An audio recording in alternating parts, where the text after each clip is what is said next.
Hello friends, இன்றைக்கி கத்திரிக்காய் தொக்கு எப்படி செய்யலான்னு பார்க்கலாம் வாங்க. இது ஒரு வித்தியாசமான கத்திரிக்காய் தொக்கு செய்முறைங்க. ஒரு கடாயில் பாருங்கள் 1/2 லிட்டரு எண்ணெயை ஊற்றி அதில் ஒரு 15 கத்திரிக்காவை நம்ம தண்ணியில் கழுவி கட் பண்ணி வச்சுருக்குறேங்க. வச்சு இப்போ எண்ணெயில் சேர்த்துக்கணுங்க. சேர்த்து நல்லா பொரித்து நம்ம எடுத்துக்கலாங்க. ஒரு 3/4 பதத்துக்கு நம்ம அந்த கத்திரிக்காய் அந்த எண்ணெயிலே வேகிற அளவுக்கு நம்ம இது பண்ணிக்கலாங்க. இப்போ நல்லா வெந்துருச்சுங்க. இப்போ நம்ம வெந்துச்சா இல்லையானுன்ட்டு நம்ம கையில் அழுத்தி பார்க்கலாங்க. பாருங்கள், நல்லாவே வெந்திருக்குதுங்க. இப்போ நம்ம ஒரு இதெல்லாம் ஒரு பாத்திரத்தில் மாற்றிடலாங்க.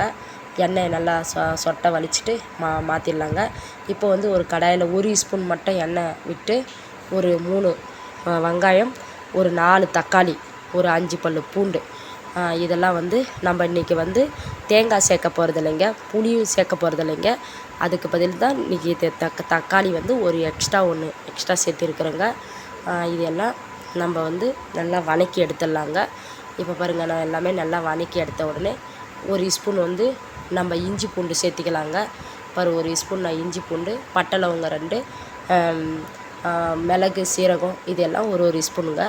எல்லாத்தையுமே நம்ம அதில் கொட்டி நம்ம நல்லா கிளறி எடுத்துடலாங்க. நம்ம இது இப்போ தேங்காய் நம்ம சேர்க்காததுக்கு பதில் நம்ம பாதாம் ஒரு 7-8 பாதாம், முந்திரி ஒரு 10 முந்திரிங்க, இதை சேர்த்தி தாங்க நம்ம இன்றைக்கி மசாலாவே அரைக்க போகிறோம். பாருங்கள், இதெல்லாம் நம்ம அதில் சேர்த்தி நல்லா வதக்கிட்டு பாருங்கள், பாதாம் முந்திரி எல்லாமே சேர்த்திட்டுங்க. இப்போ நம்ம நல்லா வதக்கிட்டு இதை ஒரு மிக்சியில் நம்ம சேர்த்தி நல்லா மிக்சியில் அரைச்சிடலாங்க. நம்ம நல்லா வதக்கி எடுத்துட்டாங்க. நான் வதக்கி எடுத்த உடனே நம்ம மிக்சியில் எல்லாமே சேர்த்து தண்ணி விட்டு நல்லாவே கிரேவி மாதிரி நம்ம அரைச்சி எடுத்துன்னு வந்துடலாங்க. இப்போ ஒரு கடாயில் ஒரு 2 ஸ்பூன் எண்ணெயை விட்டு கடுகு போட்டுட்டு நல்லா பாருங்கள், நல்லா பொரியுதுங்க. பொரிஞ்ச உடனே நம்ம தண்ணி விட்டு நம்ம அரைச்சி வச்சுருக்கிற கிரேவி இப்போ நம்ம கறிவேப்பிலை சேர்த்துக்கலாங்க. கறிவேப்பிலை சேர்த்துன உடனே அந்த அரைச்சி வச்சுக்கிற மசாலாவை பச்சை வாசனை போகிறதுக்காக அந்த எண்ணெயில் நல்லா பாருங்கள் நம்ம அதில் சேர்த்திருக்கிறேங்க. சேர்த்து நல்லா வதக்குறேங்க. வதக்க உடனே நம்மளுக்கு போதுமான அளவுக்கு தண்ணி ஊற்றி நல்லா அதை சேர்த்திக்கலாங்க. எவ்வளோ அளவுக்கு தண்ணி வேணுமோ அந்த அளவுக்கு நம்ம கழுவி அந்த மிக்ஸி கழுவி நான் தண்ணி சேர்த்திக்கினேங்க. சேர்த்திட்டு நம்ம இப்போ மிளகாய்த்தூள் நான் வீட்டு மிளகாய்த்தூள் 2 ஸ்பூனுங்க, மஞ்சத்தூள் 1 ஸ்பூனுங்க, வரமிளகாத்தூளுங்க இது 1 ஸ்பூனுங்க. நான் இதெல்லாமே நான் சேர்த்திக்கினேங்க. நீங்கள் காரத்துக்கு ஏற்ற மாதிரி நீங்கள் சேர்த்திக்கிங்க. உப்பு நான் தேவையான அளவுக்கு நீங்கள் சேர்த்திக்குங்க. நான் எல்லாம் சேர்த்திட்டு எல்லாம் கைவிட்டு நல்லா பாருங்கள், நல்லா மசாலாவை நல்லா கிளறி விடுறேங்க. நல்லா கிளறி விட்டுட்டு இப்போ நல்லா கொச்சி வந்துச்சுங்க.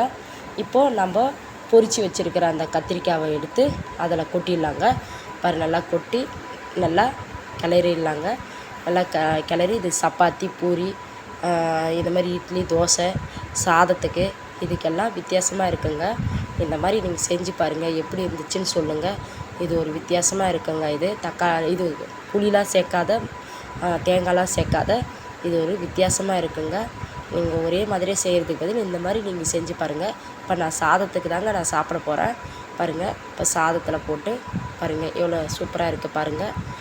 இந்த மாதிரி ஒரு வித்தியாசமாக செஞ்சு சாப்பிட்டு பாருங்கள். ஒரே மாதிரியே செய்கிறதுக்கு பதில் இப்படி செஞ்சு பாருங்கள். எப்படி இருந்துச்சு கமெண்ட் பண்ணுங்கள். நீங்களும் செஞ்சு பாருங்கள்.